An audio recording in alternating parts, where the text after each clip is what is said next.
ಎಲ್ಲರಿಗೂ ನಮಸ್ಕಾರ. ಇಂದಿನ ಈ ಒಂದು ಸಂಚಿಕೆಯಲ್ಲಿ ನೀವು ಪ್ರೀತಿಸಿದ ವ್ಯಕ್ತಿಯನ್ನು ನಿಮ್ಮಂತೆ ಮಾಡಿಕೊಳ್ಳಬಹುದು. ಈ ಒಂದು ತಂತ್ರವನ್ನು ನೀವು ಅಮಾವಾಸ್ಯೆ ಅಥವಾ ಹುಣ್ಣಿಮೆಯ ರಾತ್ರಿಯಲ್ಲಿ ಮಾಡಿದ್ದಲ್ಲಿ ನೀವು ಇಷ್ಟಪಟ್ಟ ವ್ಯಕ್ತಿ ನಿಮ್ಮಂತೆ ಆಗುತ್ತಾರೆ. ಈ ಒಂದು ತಂತ್ರವನ್ನು ಮನಸ್ಸಿಟ್ಟು ಮಾಡಿದ್ದೇ ಆದಲ್ಲಿ ಆ ವ್ಯಕ್ತಿ ನಿಮ್ಮಂತೆ. ಇದು ಹೇಗೆ ಮಾಡಬೇಕು ಮತ್ತು ಇದನ್ನು ಮಾಡಲಿಕ್ಕೆ ಬೇಕಾಗಿರುವಂಥ ವಸ್ತುಗಳು ಯಾವುದು ಎಂದು ತಿಳಿಯೋಣ. ಈ ಒಂದು ತಂತ್ರವನ್ನು ಮಧ್ಯರಾತ್ರಿ ಈ ರೀತಿಯಾಗಿ ಮಾಡಬೇಕು. ನೀವು ಇಷ್ಟಪಟ್ಟ ಹುಡುಗಿಯ ಅಥವಾ ಹುಡುಗನ ಬಟ್ಟೆಯನ್ನು ತರಬೇಕು.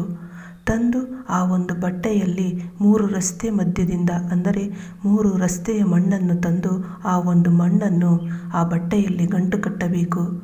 ಕಟ್ಟುವ ಮೊದಲು 2 ಲವಂಗದಿಂದ ಈ ರೀತಿಯಾಗಿ ಬರೆದುಕೊಂಡು ಮಂತ್ರವನ್ನು ಪಠಿಸಬೇಕು. ಮಂತ್ರ ಹೀಗಿದೆ: ಓಂ ರೀಂ ರೀಂ ರೀಂ ಹೈಂ ಹೈಂ ಹೈಂ ಕ್ಲೈಂ ಕ್ಲೈಂ ಕ್ಲೈಂ ರೀಂ ಬೂಂ ದೇವದತ್ತಾಯ್ ವಶ್ಯಂ ಪಟ್ ಸ್ವಾಹ ಅಂತ ಮಂತ್ರನ 60 ಬಾರಿ ಪಠಿಸಿ ಆ ಒಂದು ಗಂಟನ್ನು ಕಟ್ಟಿ ನಿಮ್ಮ ರೂಮಿನಲ್ಲಿ ಸುಟ್ಟು ಹಾಕಬೇಕು. ಸುಟ್ಟಿ ಬಂದಂಥ ಭಸ್ಮವನ್ನು ನೀವು ತಗೊಂಡು ಬಂದು ಆ ಒಂದು ಸ್ಮಶಾನದಲ್ಲಿ ಹೂತು ಹಾಕಬೇಕು.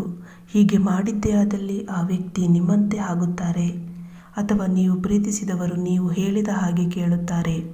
ಇಲ್ಲ, ನಿಮ್ಮಂತೆ ಅವರು ಪ್ರೀತಿಸುತ್ತಾರೆ. ಯಾವುದೇ ಕಾರಣಕ್ಕೂ ನಿಮ್ಮನ್ನು ಬಿಟ್ಟು ಹೋಗುವುದಿಲ್ಲ. ಈ ರೀತಿಯಾಗಿ ಆ ಒಂದು ಮಣ್ಣು ಮತ್ತು ಬಟ್ಟೆಯಿಂದ ವಶೀಕರಣವನ್ನು ಮಾಡಿಕೊಳ್ಳಬಹುದು. ಈ ತಂತ್ರವನ್ನು ಮಾಡುವುದು ಒಳ್ಳೆಯ ಮನಸ್ಸಿಟ್ಟು ಮಾಡಿದ್ದೇ ಆದಲ್ಲಿ ಆ ವ್ಯಕ್ತಿ ನಿಮ್ಮಂತೆ ಆಗುತ್ತಾರೆ.